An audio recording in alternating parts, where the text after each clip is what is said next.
All right, welcome back to another explainer. Today we're jumping straight into what I like to call a century-old mystery.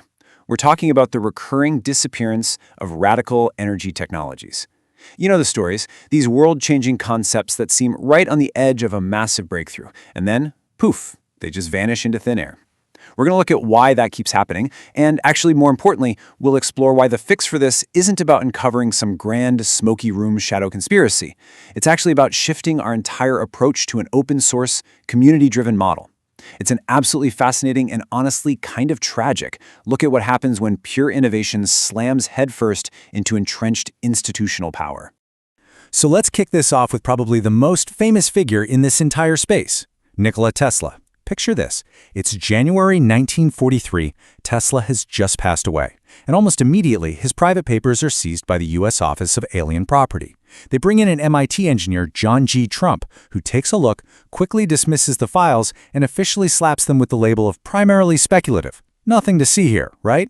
Well, despite that very public dismissal, parts of those files remained highly classified and were quietly studied by military programs for literally decades.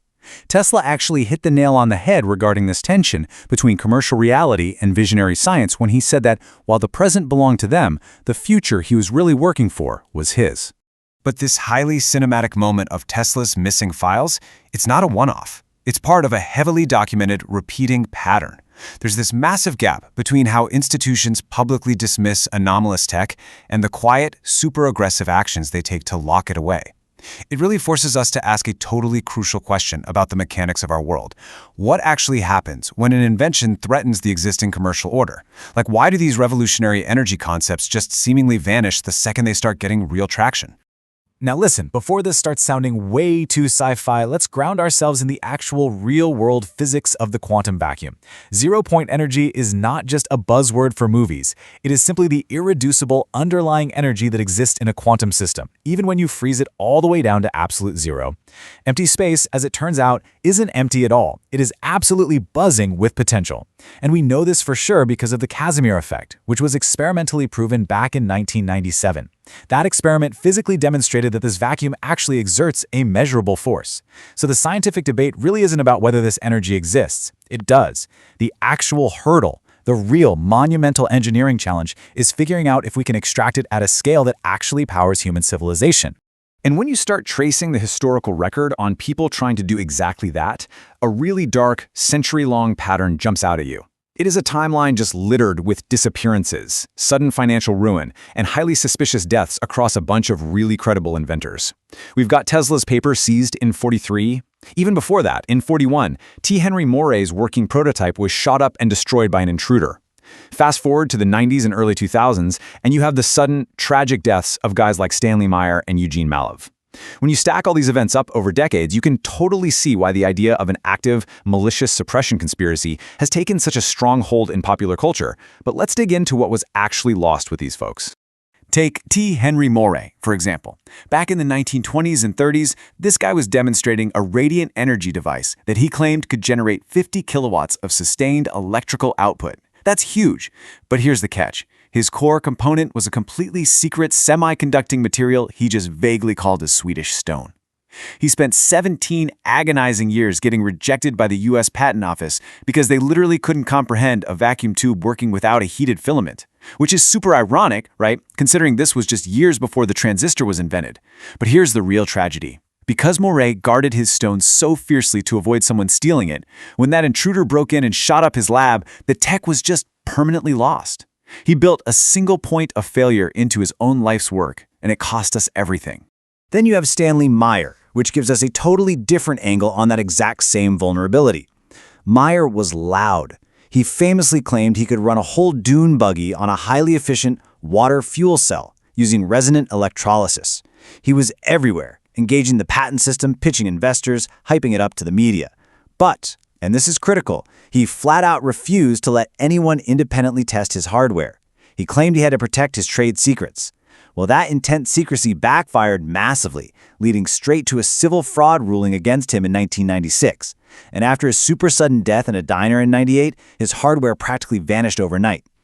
By keeping the buggy's inner workings locked in a black box, he created this massive legal and structural target on his back that functionally erased his work. Okay, so what if you do the exact opposite, right? What if you share your findings completely out in the open? Well, look at the 1989 cold fusion announcement by Fleischmann and Pons. Entirely public. And it was swiftly, almost viciously dismantled by premature institutional consensus. The science writer Eugene Mallow documented this beautifully, how immense institutional pressure and this immediate, aggressive denial of funding practically killed the entire field of study overnight. And what's truly wild about this is that a 2019 Google-funded study, published in Nature of all places, actually confirmed anomalous effects in those original experiments, effects that absolutely warrant rigorous modern investigation. That rush to consensus back in '89 literally cost the scientific community 30 years of valid inquiry. Just gone. So we've got all these distinct cases, Tesla, Morey, Meyer, the whole cold fusion debacle. And looking at them, we have to pause and ask ourselves, do we genuinely need a shadowy, coordinated cabal working in a smoke-filled room to explain this? Or is the reality actually something far more mundane, yet somehow just as destructive? Well, the reality is it's all about structural choke points. We don't need a secret society. We just have 5 incredibly mundane, totally uncoordinated mechanics operating right out in the open, inside standard legal frameworks. First, you have patent classification, literally slapping a gag order on an invention for national security. Second, corporate acquisition, big players buying up disruptive patents just to shelve them so their current market share doesn't tank. Third, legal traps, like those investor fraud suits that hit inventors who won't allow independent testing. Fourth, the consensus weapon, where institutions just pull the plug on funding and aggressively dismiss anomalies to protect the status quo. And finally, direct force, like the literal physical destruction of Morey's lab. Not one of these requires a grand conspiracy. It's literally just the systemic immune response of existing power structures. If you want to see that first mechanic in action, get this, 5,100. According to the Federation of American Scientists, that is the number of inventions sitting under active U.S. secrecy orders as of 2010, thanks to the 1951 Invention Secrecy Act. To put that in perspective, that's thousands of potential breakthroughs just disappearing into a legal vault. No dramatic midnight raids, no paper trail of malice, just a perfectly legal, bureaucratic rubber stamp that quietly halts commercialization and public disclosure right in its tracks. And that corporate acquisition choke point, it can be absolutely devastating. Just look at Victor Schauberger. In 1958, his radical vortex-based implosion turbines caught the attention of an American investment group. But this wasn't a friendly buyout.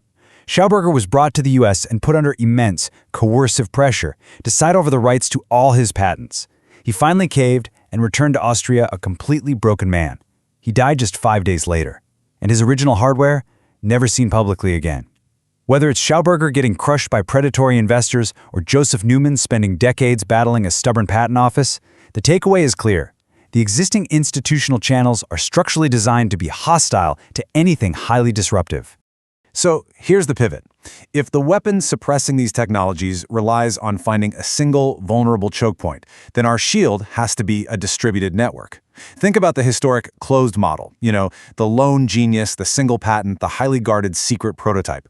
That setup is practically begging to be dismantled by these institutional mechanics. In stark contrast, look at an open source or file model. This relies on a globally distributed network, freely shared knowledge, and a transnational community of builders. It's a radically different high-trust approach that actually makes traditional bureaucratic suppression structurally impossible. And we know what this antidote looks like in the real world too. The open source software movement, like Linux, gives us the exact blueprint. When the code is everywhere, no single corporation can buy it, shelve it, or classify it. For hardware, we can point to the 2014 Quantum Energy Generator project. Now, full disclosure, the device itself didn't ultimately produce that desired over-unity energy output, but the distribution model, an absolute game changer. They pushed their schematics out globally under an open license. Almost overnight, independent engineering groups in Morocco, Taiwan, the UK, and beyond just started parallel replication. Once complex designs are alive and public across 40 different countries, there is no civil lawsuit or national security order on Earth that can put that knowledge back in the bottle.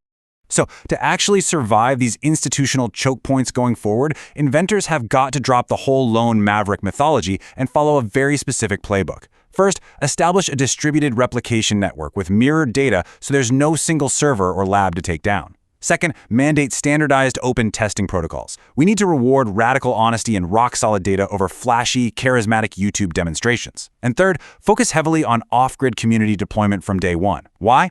Because if you make the tech culturally embedded and absolutely essential for local communities, you build this immense wall of social protection around it. By the time the legacy power structures wake up and notice it's there, it's already way too vital to be ripped away.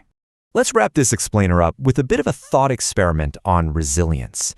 Think about all those structural mechanics we just went through. If someone were to drop a working zero-point energy device onto a public repository tomorrow, developed entirely by a distributed open-source community, where do you think the first serious point of institutional resistance would actually come from? And, even more importantly, how would we collectively defend that next massive leap in human progress? It's a wildly fascinating puzzle to think about, and understanding the history of this lost century is absolutely the first step toward making sure we don't repeat it. Thanks for hanging out and learning with me today, and keep asking those big questions.